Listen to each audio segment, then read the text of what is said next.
حي على الفلاح.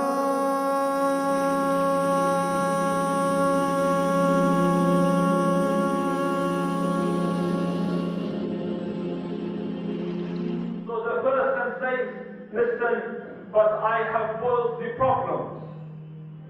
I am looking for a job, I can't find it. I am having problems with my family. I got into an argument with my neighbor.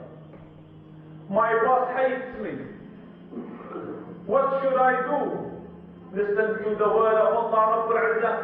Whoever has taqwa of Allah, as in is conscious of Allah, aware of Allah, lives a life in obedience of Allah, Allah Rabbul Izzah says, I will make his situation easy. This is the promise of Allah Rabbul Izzah. Whoever has taqwa, Allah will make his situation easy. But you say, Ustaz, but I need money, I need wealth, financial difficulties. Allah Rabbul Izzah says, whoever has taqwa of Allah Rabbul Izzah, I will find a way out for him. If around you was concrete walls and there was no way out, Allah Rabbul Izzah says, I will find a way out for you when there is no way out for you. And I will provide for you from means you didn't ever imagine. I say the story and I'm saying it again. Hatim al-Asam was a righteous, pious man in the past. And this righteous wanted to go to Hajj. But the Hajj in those days used to take a long period. It wasn't 21-day trip like it is for us today. Used to take months on end. You used to go on camelback or through the ocean on ships and so on and so. Difficult. So if you were going to go to Hajj, you wanted to make sure that there's enough food and stuff for your family. So Hatim looked at home and there wasn't enough to last the family till his return. So he sat in a mashura table with the family and said, I want to go to Hajj, but the financial situation is like this. So the wife said, listen, Khair, don't go. And the children said, listen, don't go. Because, you know, the food will run out, the provisions will run out, who will look after us? But Hatim had one righteous daughter. And the righteous daughter tells him, Ya Abi, tawakkal ala Allah. Make tawakkal ala Allah. You are not the Razzaq. Inna Allah huwa Razzaq dhul quwwati al-mateen. Allah is the provider. Go to Hajj. So Hatim, empowered with this advice of a young girl, packs up and sets off to Hajj. Now the family are at home.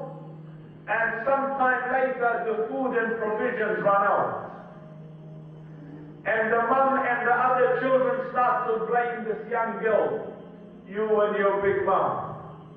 Now who's gonna provide? Where are we gonna get food from?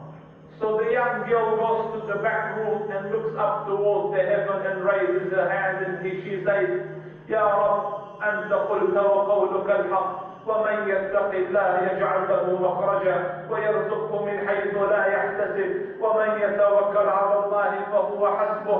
Oh Allah, you said in your word is the truth that whoever has taqwa, you will find a way out for them and give them from means they didn't anticipate. So as her dua finishes, there's a knock on the door. And she goes and opens the door and it is the imperial guard. The royal guard, or the guard of the governor, and asking, how can I help you?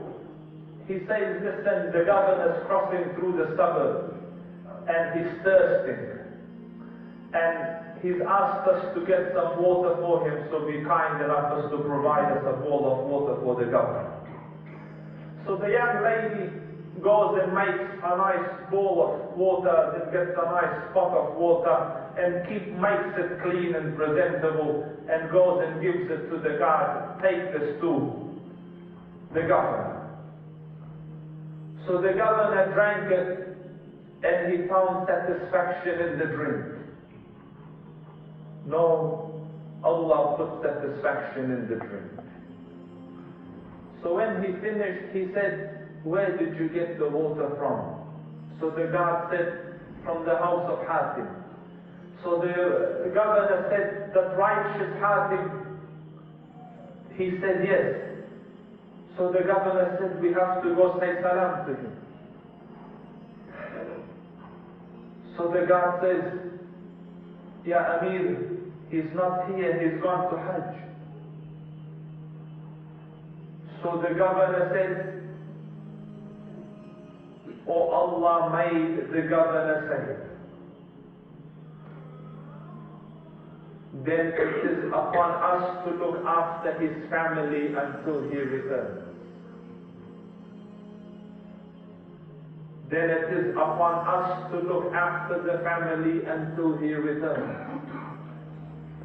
So reaching to his belt, he pulls out a little purse. You know the old bags that they used to carry the gold coins in? Little bag of gold coins. And he throws it into the house of Hatim.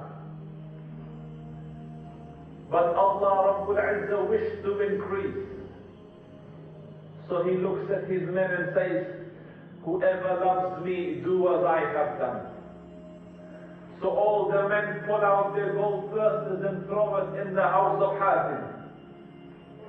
And pretty soon the floor is covered with gold coins and the young girl starts to cry. So the mom says, woe be unto you, why are you crying? We are the richest people in the city. So the young girl said, a human looked at us with compassion for a moment. Look at what happened. Imagine if Allah Rabbul Izzah was to look at us with compassion. قال سبحانه ومن يتق الله يجعل له مخرجا ويرزقه من حيث لا يحتسب. When we were students, the story came that one of the local brothers wanted to go overseas to study Deen, but he didn't have any money. So he spent some time crying and asking Allah Rabbul Izzah, Ya Rabb, help, I want to go and study your Deen. They say he came to Fajr Salah, and this was renowned amidst us. We were there and I know the man. They say he came for Salah, and a brother touched him on his shoulder. And he said, imagine, remember this time ago me and you were involved in this business. Here's your share of that money, I have to go. So as I went, looked and I couldn't find him, went after him, he wasn't there. Allah Rabbul Izzah says, وَمَنْ يَتَّقِ اللَّهِ يَجْعَلْ لَهُ مَخْرَجًا وَيَرْزُقْهُ مِنْ حَيْثُ لَا يَحْتَسِبُ. I heard from our Shaykh Muhammad Hassan Hafidahullah. He said, I was in Hajj in Mecca, and I was making tawaf around the Kaaba, and I saw an elderly man from Yemen. And his hands he has raised up high, and he's making dua passionately and longingly to his Lord. And the Shaykh said, seeing him, I was taken by him, so I came behind him and stood some distance away and prayed to rak'ah, and watching him, just his relationship with his Lord and him longing and begging Allah Rabbul Izzah, I sat there watching him and crying. And he goes, he made dua for a long while like this. And then he goes, I saw one of the brothers, looked like a local Saudi brother, came to him and said salam to the elderly man who's making dua. And the man didn't hear him, he just continued his dua. So this brother walked a few steps away and then came back and pulled out from his pocket some bundles of notes and placed it between the legs of the Shaykh who's making dua. So the Shaykh lowered his hand and then raised it again and continued in his dua, and then lowered it and looked between under his feet, and he saw the bundles of money. then raised his hand, made dua again, then lowered himself and looked at the money as in felt it or counted, then raised his hand in dua again. So the Shaykh says, I went and asked him, I said, listen, for the sake of Allah, explain to me what is this? What just happened? So he said, who are you? I said, don't worry about who I am, explain to me what happened.